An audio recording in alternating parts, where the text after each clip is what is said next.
Alaska में Trump और Putin की तारीखी मुलाकात, लेकिन यूक्रेन जंग पर कोई डील नहीं हुई। इंडिया पर ट्रंप का 50% का महंगा वार।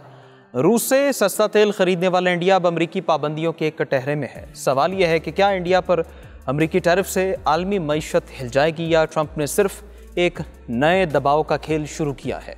आप देख रहे हैं 92 डिजिटल। मैं हूँ सामा गयूर अख्तर। व्यूअर्स, अलास्का में जब अमेरिकी सदर डोनाल्ड ट्रंप और व्लादिमीर पुतिन की मुलाकात हो रही थी तो इंडिया समेत पूरी दुनिया की नज़रें इस मुलाकात पर थी। मुलाकात से कबल तवक्को की जा रही थी कि यूक्रेन जंग पर कोई ठोस मुआहदा हो जाएगा, लेकिन ऐसा नहीं हुआ। जंगबंदी के हवाले से ना तो कोई फैसला किया गया, ना ही किसी एक किस्म की डील का जिक्र किया गया। मुलाकात से चंद रोज़ कबल अमेरिका की जानिब से इंडिया को खबरदार किया गया था कि अगर ट्रंप पुतिन मुज़ाकरात नाकाम हुए तो अमेरिका इंडिया पर इजाफी महसूलात बढ़ा सकता है। इंडिया ने अलास्का में मुनक़दा कॉन्फ्रेंस का खैर मक़दम किया और यूक्रेन जंग को जल्द ख़त्म करने का मुतालबा किया। पुतिन और ट्रंप के दरमियान मुलाकात किसी ठोस नतीजे पर नहीं पहुंची और इंडिया में बहुत से लोगों के जहन में ये सवाल है कि टैरिफ के हवाले से ट्रंप का अब इंडिया के साथ क्या रवैया होगा। टैरिफ के ऐलान के बाद इंडिया ने कितना रूसी तेल खरीदा। इंडिया की वज़ारत ख़ारजा के तर्जमान रणधीर जयसवाल ने पुतिन और ट्रंप के दरमियान होने वाली मुलाकात पर बाज़ाबिता रद्द-ए-अमल दिया है।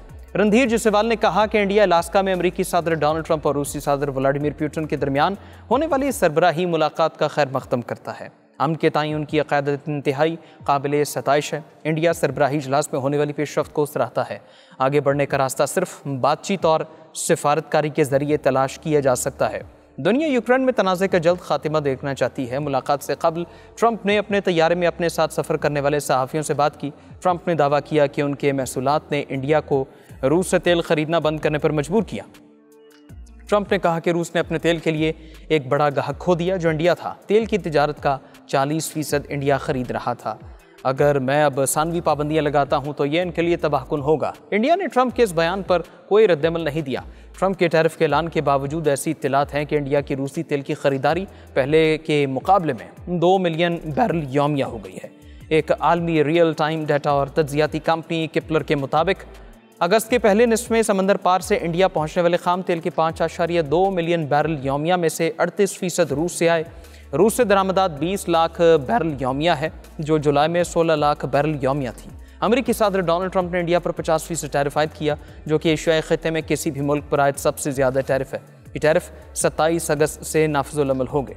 इंडिया ने इस टैरिफ की शरह पर अवामी सतह पर एतराज़ किया। इंडिया ने कहा कि अमेरिका और यूरोप खुद रूस से यूरेनियम और खाद खरीदते हैं, तो इंडिया के खिलाफ दोहरा मयार क्यों है। अब सवाल यह है कि अलास्का समिट के बाद इंडिया पर आयद अमेरिकी टैरिफ का मुस्तकबिल क्या होगा। स्ट्रेटेजिक उमूर के माहिर ब्रह्मा चिलानी का ख्याल है कि अलास्का समिट के बाद इंडिया को रिलीफ मिल सकता है। उन्होंने एक्स पर लिखा कि अलास्का मुज़ाकरा ट्रंप को रूस से तवानाई की खरीदारी पर सानवी पाबंदियों पर दोबारा गौर करने पर मजबूर कर सकते हैं। चीन पर महसूलात के बारे में पूछे जाने पर उन्होंने कहा कि आज जो कुछ हुआ उसके बाद मुझे नहीं लगता कि हमें इस बारे में मज़ीद सोचना पड़ेगा। चिलानी की राय में इंडिया पर सानवी पाबंदियाँ बशमूल 25% इजाफी टैरिफ जो 27 अगस्त से नाफिज होने वाला है उसे भी मौखर किया जा सकता है। चिलानी का कहना है इंडिया और अमेरिका के दरमियान तिजारती मुज़ाकरात 25 अगस्त को दोबारा शुरू होने वाले हैं, जो डेडलाइन से सिर्फ 2 दिन पहले हैं।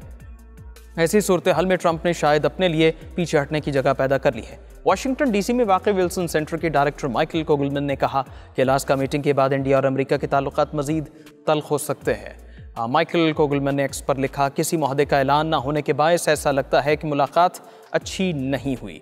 अब अमेरिका और इंडिया के दरमियान कशीदगी मजीद बढ़ सकती है। पुतिन ने मुलाकात के बाद ट्रंप ने फॉक्स न्यूज़ को इंटरव्यू दिया। इस इंटरव्यू में जब ट्रंप से चीन और इंडिया पर महसूलात बारे पूछा गया तो उन्होंने कहा, मुझे शायद 2 या 3 हफ्तों के बाद इस बारे में सोचना पड़ेगा, लेकिन हमें अभी इस बारे में सोचने की ज़रूरत नहीं है। इकॉनमी माहिर अनुराधा कहती हैं, पिछले चंद बरसों में इंडिया ने अमेरिका के साथ अपने ताल्लुकात को मजबूत करने की तकरीबन हर मुमकिन कोशिश की है। बड़ी कंपनीज़ को फ़रोग़ देने के से लेकर अमेरिका में NRI ताल्लुकात और स्ट्रेटेजिक पार्टनरशिप को मजबूत करना है, लेकिन मौजूदा अमेरिकी खारजा पॉलिसी जनूबी एशिया में अपने साम्राज्य मफादात को मुसल्लत करने पर अटल नज़र रखती है। Centre for research on energy and clean air के तज्ज़िये के मुताबिक जून 2025 तक चीन, इंडिया और तुर्किया रूसी तेल के 3 सबसे बड़े खरीदार थे। इसके बावजूद इंडिया पर सबसे ज़्यादा अमेरिकी टैरिफ आयद किया गया। चीन पर अमेरिकी टैरिफ 30%, तुर्किया पर 15%। अमेरिकी मार्केट इंडिया की सबसे बड़ी बरामदी मंडी है। 2024 में इंडिया की कुल बरामदात का 18% अमेरिका को गया, लेकिन 50% टैरिफ से इंडिया अमेरिकी मार्केट में अपने हरीफों से पीछे रह जाएगा। मिसाल के तौर पर अमेरिका की तिजारत में वियतनाम और बांग्लादेश का नुमाया हिस्सा है, लेकिन उन पर सिर्फ 20% टैरिफ लगाया गया है। इंडिया दुनिया का तीसरा सबसे बड़ा खाम तेल दरामद करने वाला मुल्क है। मुल्क की तेल की तकरीबन 85% ज़रूरियात दरामदात के ज़रिए पूरी की जाती हैं। यूक्रेन जंग से पहले इंडिया तेल की ज़्यादातर दरामदात के लिए मशरक़ वस्ता के ममालिक पर इन्हिसार करता था।